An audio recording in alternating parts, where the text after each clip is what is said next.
إن الحمد لله نحمده ونستعينه ونستغفره ونستهديه ونعوذ بالله من شرور أنفسنا ومن سيئات أعمالنا. من يهده الله فلا مضل له ومن يضلل فلا هادي له، وأشهد أن لا إله إلا الله وحده لا شريك له، وأشهد أن محمدًا عبده ورسوله. يا أيها الذين آمنوا اتقوا الله حق تقاته ولا تموتن إلا وأنتم مسلمون. أما بعد، فإن أصدق الكلام كتاب الله، وخير الهدي هدي محمد صلى الله عليه وسلم، وشر الأمور محدثاتها، وكل محدثة بدعة، وكل بدعة ضلالة، وكل ضلالة في النار. مسلمانانی بەڕێز و خۆشەویست، سبەی دەرگای هەموو خوێندگاکان و پەیمانگاکان و زانکۆکان ئەکرێتەوە بەڕووی خوێندکارانە. ساڵێکی تازەی خوێندن دەستی پێ ئەکات. لەگەڵ دەستپێکردنی ساڵی تازەی خوێندن کە نزیکەی لە کوردستانە 2 ملیۆن خوێندکار ڕوو ئەکاتە دەستگاکانی خوێندن بە هەموو جۆرەکانی، پرسیارێک ڕوو لە هەر هەمومانەکات: ئایا ئێمە وەکو حکوومەت، وەکو سەرپەرشتیارانی پەروەردە و بەڕێوەبەری قوتابخانەکان و مامۆسایان و هەروەها باوکان و دایکان، پرسیارێک ڕووەکاتە هەر هەمومان: ئایا ئێمە تا چەندێک ئامادەباشیمان کردووە بۆ پێشوازیکردن لە قوتابیەکانمان لە ساڵی تازەی خوێندن؟ چیمان بۆیان ئامادە کردووە؟ چی پلانێک هەیە بۆ ئەوەی ساڵی تازەمان وەکو ساڵانی پێشوو نەبێ؟ ساڵ بە ساڵ ئاستی خوێندن، ئاستی زانست و پەروەردە لە وڵاتەکەمانە بەرەو خوارەوە ئەچێ، بەرەو نزمی ئەچێ. ئێمە چیمان ئامادە کردووە بۆ ئەوەی بتوانین ئەو ئاستە بەرزکەینەوە؟ کاتێک من ئەڵێم وەکو حکوومەت و وەزارەتی پەروەردە و پاشان دێم هەتا ئەگەمە باوکان و دایکان، چونکە پرۆسەی پەروەردە و خوێندن، خۆشەویستەکانم، پرۆسەیەکی گشتیە، هەموومان تایە بەشدارین. بە هەموومانەوە ئەتوانین ئەم پرۆسەیە سەر بخەین، بە هەموومانەوە ئەتوانین تەشجیعی تەلەبەکانمان بکەین لەسەر ئەوەی کەوا هەوڵ و کۆششێکی زیاتر بدەن، بە حەماسەت و بە گەرموگوڕیەکی زیاترەوە بڕۆنە پێشەوە بۆ ئەم پرۆسە گرنگە کە ئەتوانی بڵێ لە هەموو شتێکی ئەم وڵاتە گرنگترە. ساڵانە هەموو بەرپرسەکانی ئەم وڵاتە، هەموو پیاوێکی ئەم وڵاتە و ئافرەتێکی ئەم وڵاتە، هەموو تاکی ئەم وڵاتە لەم پرۆسەیەوە پێگەن. هەموو ساڵانێکی پێشوو قوتابی بوون، خوێندکار بوون، لەم پرۆسەیە بەشدار بوون، وەلایەزال هەندێکیانیش هەر بەشدار، ئەوانەی کەوا لە دراساتی عولیا خوێنن. یعنی ئەگەر ئەم پرۆسەیە فەشەل بێنێ، خوا نەخواست، ئەم پرۆسەیە ئاوا ڕۆژ بە ڕۆژ بەرەو خوارەوە بچێ، بەڕاستی کارەساتێکی گەورە ڕۆدا لە وڵاتە. ئەو وڵاتانەی کە ئەمڕۆ پێشکەوتوترین وڵاتانی جیهانن لە زۆربەی بوارەکانە هۆکاری سەرەکی پێشکەوتنیان ئەگەڕێتەوە بۆ پێشکەوتنیان لە بواری پەروەردە و خوێندن و پەروەردە و زانستە. بەمە وڵاتان پێشەکەون بەم جۆرش کە ئێمە ئەمڕۆ لەسەرین وڵاتان ڕۆژ بە ڕۆژ دواکەون.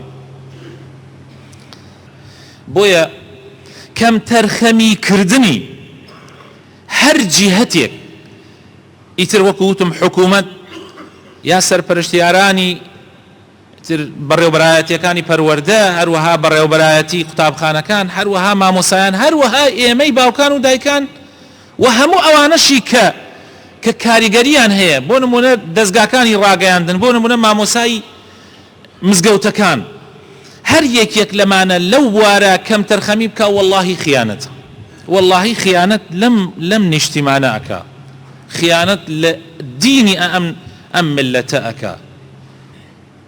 بۆیە خۆشەویستەکانم ئەم مەسئلە مەسئلەیەکی زۆر حەساسە، زۆر هەستیارە، نابێ بە چاوێکی کەمەوە تەماشای بکەین. ساڵانە 220 ملیۆن قوتابی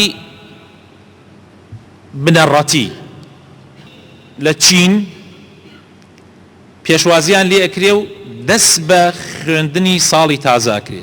220 ملیۆن. وڵاتی ئێمە کوردستانی ئێمە 2 ملیۆن.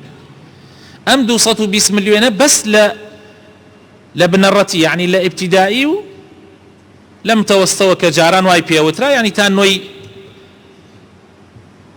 قۆناغی نۆی خوێندن لە وڵاتی ئێمە. وە ساڵانە جۆرەها شێواز ئەگرنە بەر بۆ پێشوازیکردن لە ئەم پرۆسە گرنگە. بۆ نمونە ساڵێک لە ساڵەکان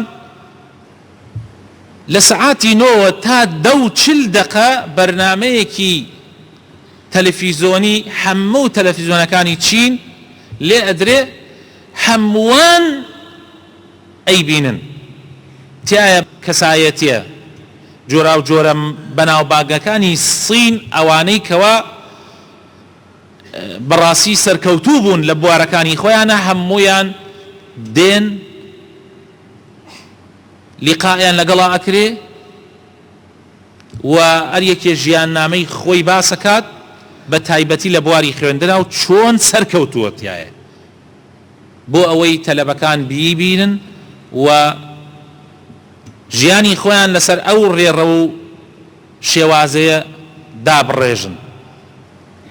و هەموو دەستگاکانی ڕاگەیاندنی ئەو وڵاتە ئەکەوێتە خزمەتی پرۆسەی خوێندن.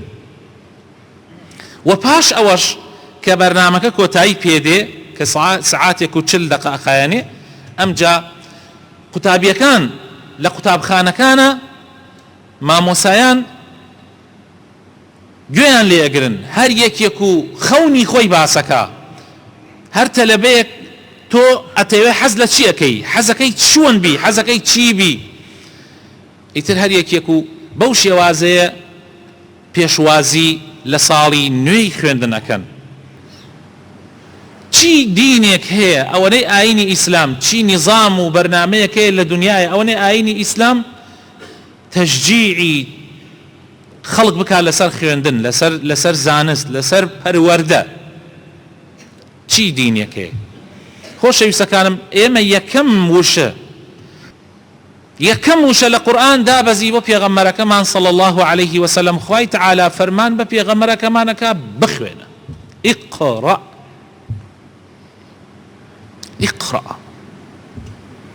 ئەی ئومەتی ئیسلام بخوێن. ڕۆژ بە ڕۆژ ئومەتی ئیسلام پشت لە خوێندنەکە بەداخەوە.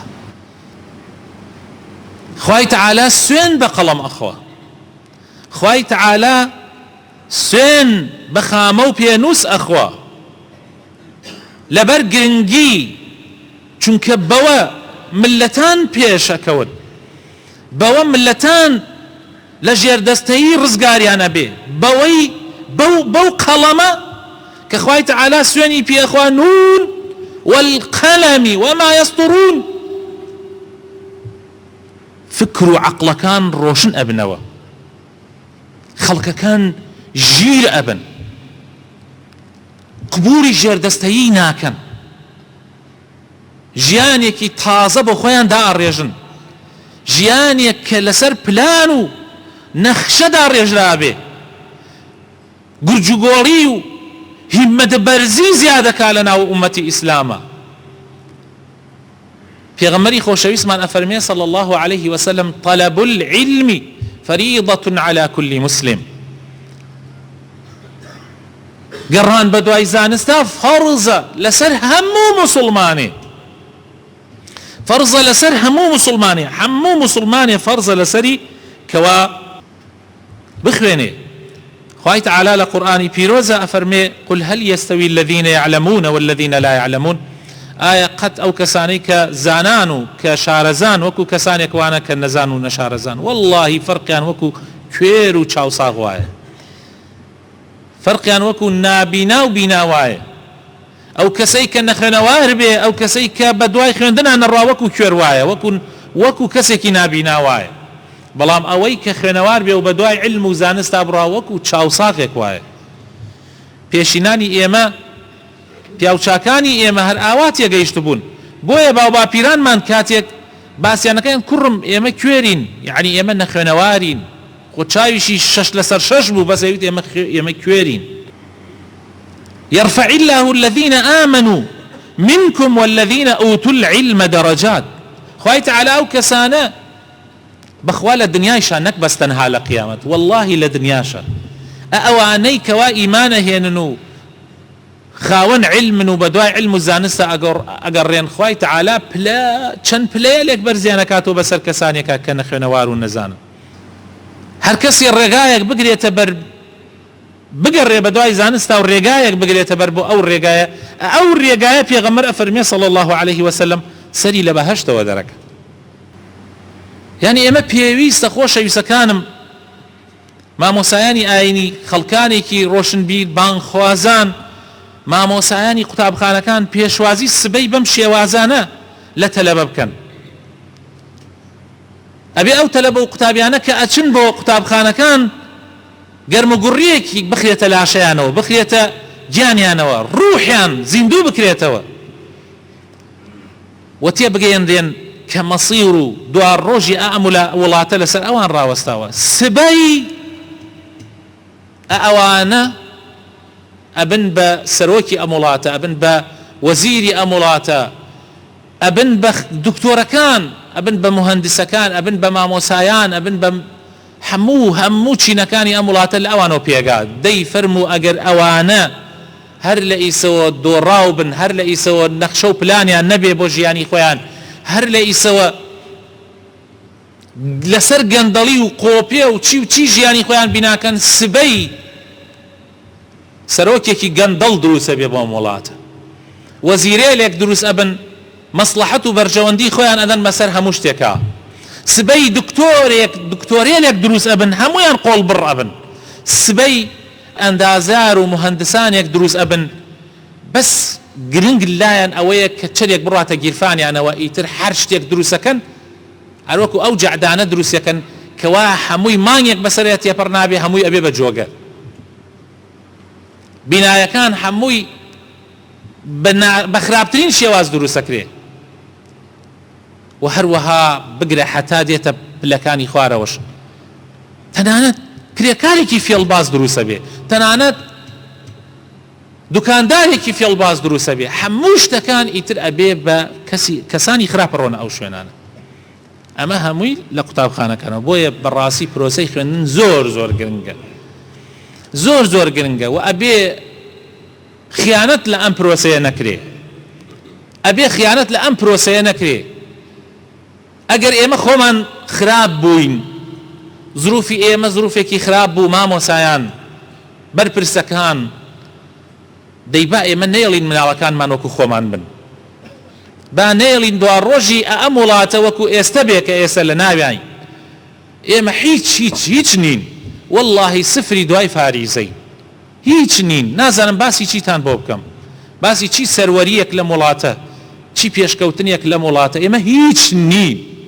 ئەیتر هیچ لە هیچ کەمتر هەیە هیچ نی دەی حتا ماوە هەر مناڵەکانیشمان هیچ نەبن هەر ژێر دەسە و ژێر چەپۆکە بن بەداخ بۆیە داواکارم سەرەتا لە ئێمەی باوکو و دایکەوە پاشان لە مامۆسایانەوە پاشان لە بەرپرسەکانەوە خەمێکی ئەم وڵاتە بخۆین و خەمێکی داهاتووی ئەم وڵاتە بخۆین داواکارم خوای پەروەردگار بخاتە ناوە جوانەکانی خۆی ڕەحمەت پێ بکە هیدایەتمان بدە نوری ئیمان بخاتە دڵەکانمانەوە دامەزراومان بکە لەسەر دینداریتی لەسەر ئیسلامەتی یا ڕەبی خوایە لەو کەسانە بین کە خەمی ئەو ئەمانەتە ئەخۆین کە لەژێر دەستمانایە یا ڕەبی خوایە لەو کەسانە بین کەوا هەوڵ ئەدەین بەرەو باشتر بڕۆین یا ڕەبی خوایە ماڵ و مناڵمان ساڵح بکەی یا ڕەبی خێزانەکانمان ساڵح بکەی یا ڕەبی ڕەحم بە دایک و باوک و برا و خوشکانمان بکەی یا ڕەبی ڕەحم بە مردوەکانمان بکەی شیفای نەخۆشەکانمان بدەی یا ڕەبی کاربەدەستانمان چاک و ساڵح و دادپەروەر بکەی یا ڕەبی ئەمن و ئاسایش لە وڵاتمانە بەرقەرار بکەی یا ڕەبی داهاتووی ئەم وڵاتە باشتر و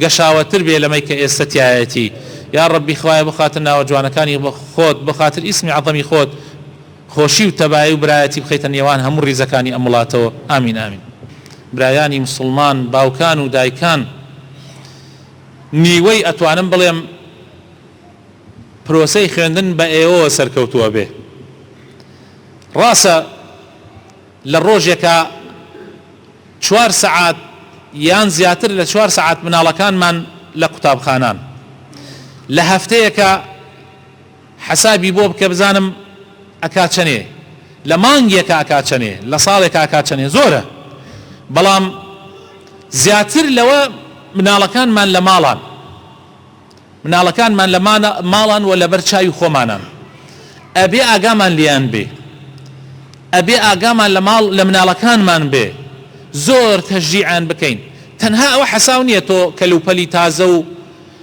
جانتای تازە و ڕۆژانەی باشیان دەیتێ ئەوە شتێکی باشە بەڵام لەوە گرنگتر ئەوەیە کە ئاگات لە خوێندنەکەی بێ و لە پەروەردەکەی بێ بڕۆ سەردانی قوتابخانەکە بکە لە مودەی جارێک على الأقل لە ساڵەکە ئەگەر بتوانین 6 جار سەردان بکەی هێشتا کەمت کردووە بۆیە ئەبێ ئێمە خەمی ئەو مەوزوعە بخۆین بە ئێوەوە مناڵ یعنی سەرکەوتووتر ئەبێ لە مەدرسەکانە سەرپەرشتی ئێوە زۆر گرنگە جگە لەوەی کە طبعا ئەرکی مامۆسایان من ئەڵێ مامۆسا خۆشەویستەکان تا ئێستا من کە قسە ئەکەم کەوتار ئەدەم والله معجبم بە مامۆساکانی خۆم تا ئێستا هەموو شتەکانم تەئسیری مامۆساکانم لەسەرمە ئێوە قودوەن و سەرمەشقی ئەو مناڵانن والله سەرمەشقێکی خراپ بن خراپیانەکەن سەرمەشقێکی باشیش بن باشیانەکەن